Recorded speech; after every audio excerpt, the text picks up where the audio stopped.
kannski að byrja þetta dálítið þungt og ég vona að það fyrir ekki okkur það, en þetta er sérst Ruxana.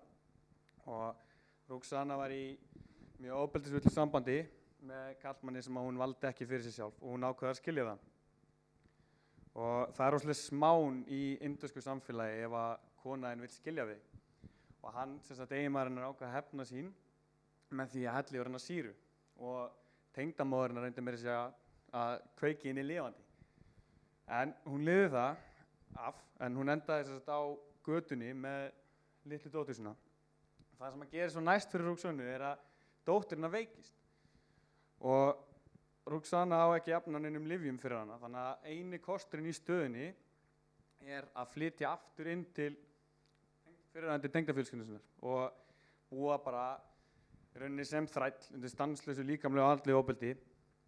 Og það er engin leið út sko. Ég heyrði sögu Ruxanu sko í Kastljósinu. Það hafi verið í október 2013 í sambandi við fyrirtafögnu UN Women þegar hann var hérna á landinu og þetta snerti mig rosalega mikið. Þetta var svo mikið mannvonska, þetta var svo mikið grimmd og þetta var einhvern veginn svona, ég veit ekki, það var rosalega erfitt að horfa á þetta og síðan bara svona lítið í hina áttina sko. En ég fekk svona djúpstæða þörf til þess að gera eitthvað sko. Ég vissi ekkert hvað eða hvernig eða eitthvað svoleið sko. En ég vissi bara að ég þyrfti að gera eitthvað og við vorum ég og Sigurbjörn og ég vorum viðskiptafræðinni í Vestló á þessum tíma og við vorum að fara að byrja í svona frumkvöðlafræði áfanga.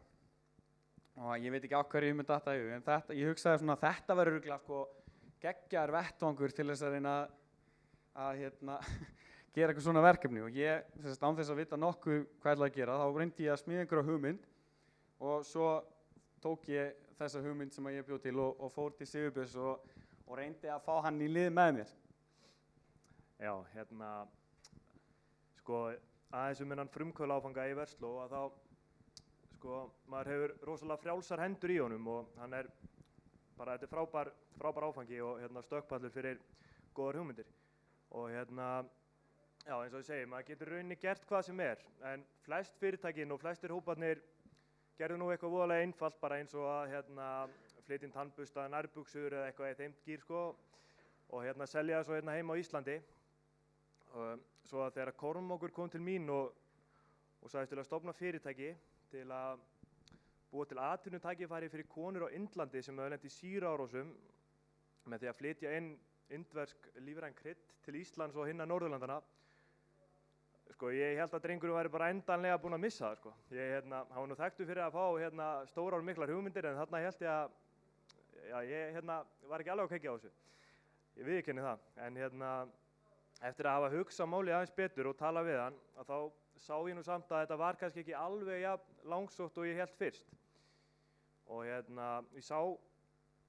sá möguleika að þetta gæti raunverulega orðið að veruleika og áður en ég vissi af eða mánuði síðar að þá var ég allt í einu staddur í Þýskalandi með Kormáki og Guðbjörgu Láru sem er með okkur í þessu verkefni á einni stærstu lífrænu matvælasýningu í heimi þar sem við hittum formenn indverskra bændasamtaka og ef einhver hafi sagt við mig áður en ég byrjaði í þessum áfanga í Vestló að eftir mánuði er ég staddur í Nürnberg í Þýskalandi inn í lokuðu fundarherbyggi með formönnum indverskra bændasamtaka að ræða það hvernig piparuppskeran hafi verið í einhverjum héruðum á Indlandi síðustu 2-3 árin og svo þóst hafa skoðun á því öllu saman sko.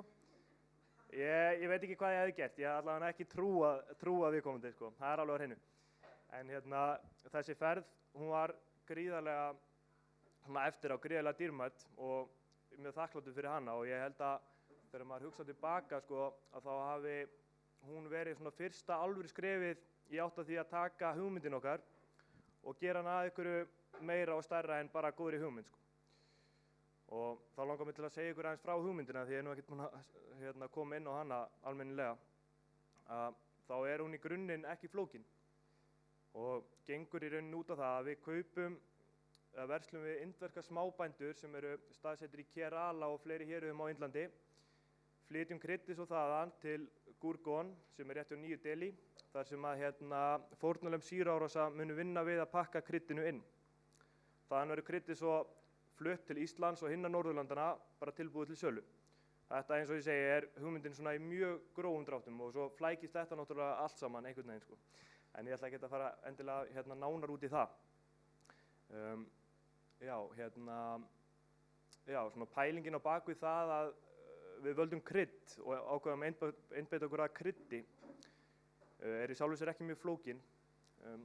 Þegar við byrjum að skoða markaðinn og hvað var í gangi þegar við ákveðum að fara út í þetta alls saman, að þá sáum við að það voru svipuð verkefni í gangi, kannski ekki sem voru að vinna sama málstofu við, en engu að síður svona svipuð verkefni sem gengu aðalega út á það að selja hluti, til dæmis eins og hálsmenn, armbönd og fleira og láta svo ágóðun af því renna til einhverja í eitthvað góðgerðarmálefni, eitthvað gott málefni og það í rauninni ekkert út á það að setja sko, en okkur fannst samt vandamálið við það vera að markaðurinn fyrir svoleiðis vörur í fyrsta lagi ekki mjög stór og hann fljótur að mettast og þess vegna fannst okkur við þurfa að finna vöru sem í fyrsta lagi væri stöðug eftirspurn eftir, kæmi frá Indlandi og ætti jafnframt erindi á íslenskan og norrænan markað.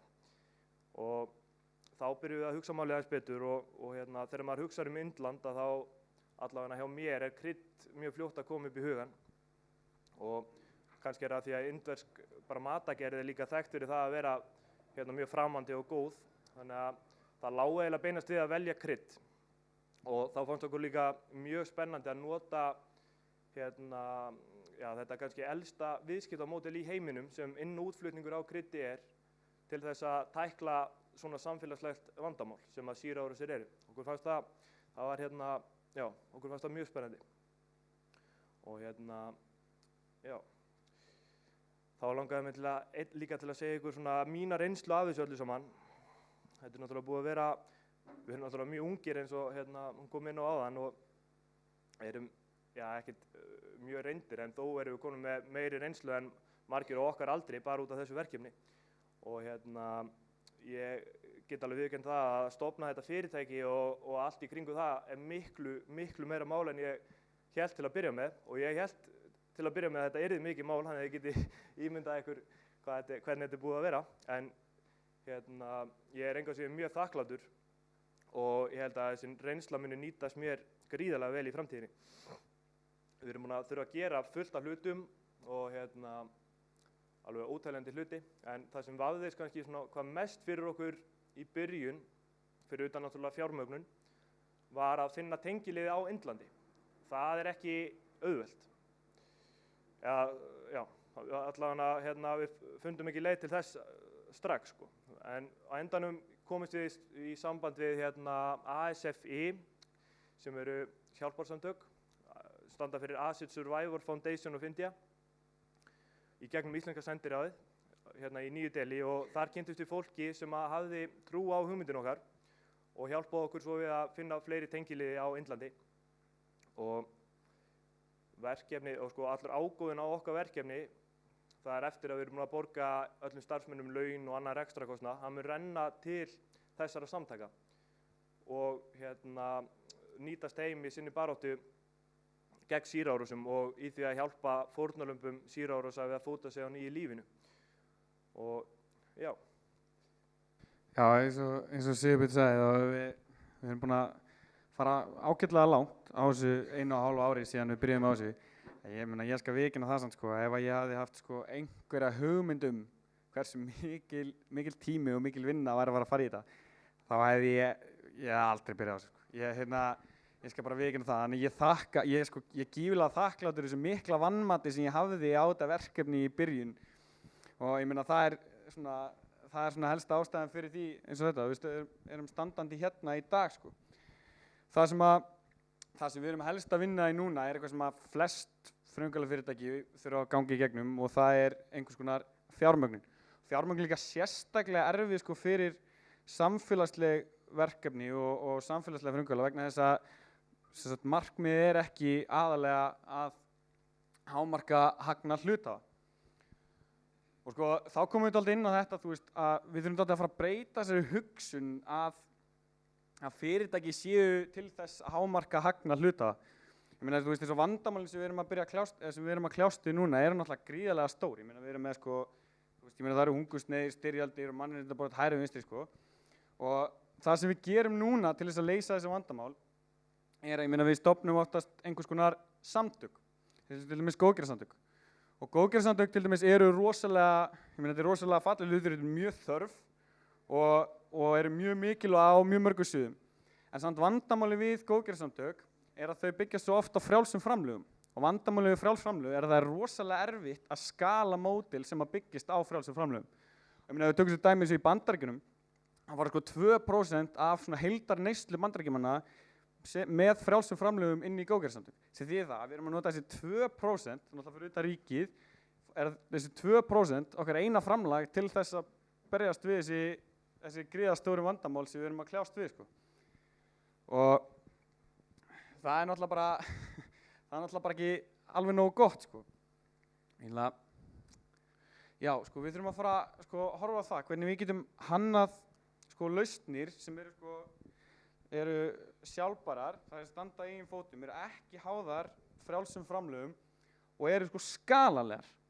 Og ef við gerum það, þá hef ég ekki miklar áhyggjur af því hvernig við erum að fara að tækla þessi vandamál, sko.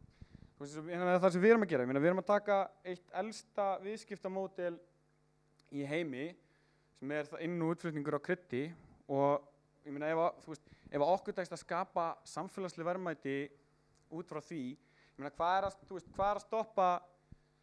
að stoppa fyrirtæki, önnur fyrirtæki í dag? Ég meina, þú veist, ný fyrirtæki og stór fyrirtæki. Sko, ég veit ekki, það sem að við erum kannski helst svona að leggja til og reyna að sýna fram á og sýna í verki er að við þurfum að breyta þessari hugsun í fyrirtækjamenningu. Svo myndum við náttúrulega líka vilja að fólk kryddaði matinn sinna aðeins meira, það er eins og. Og síðan sko að við byrjum að horfa til þess sko að horfa á skalanleg viðskiptamódel sem eina af lausnunum við það að kljást við þessi stóru þjóðfélagsvandamál sem við erum að horfast í augu við í dag og morgun og ég meina bara ákveðna framtíð. Takk fyrir.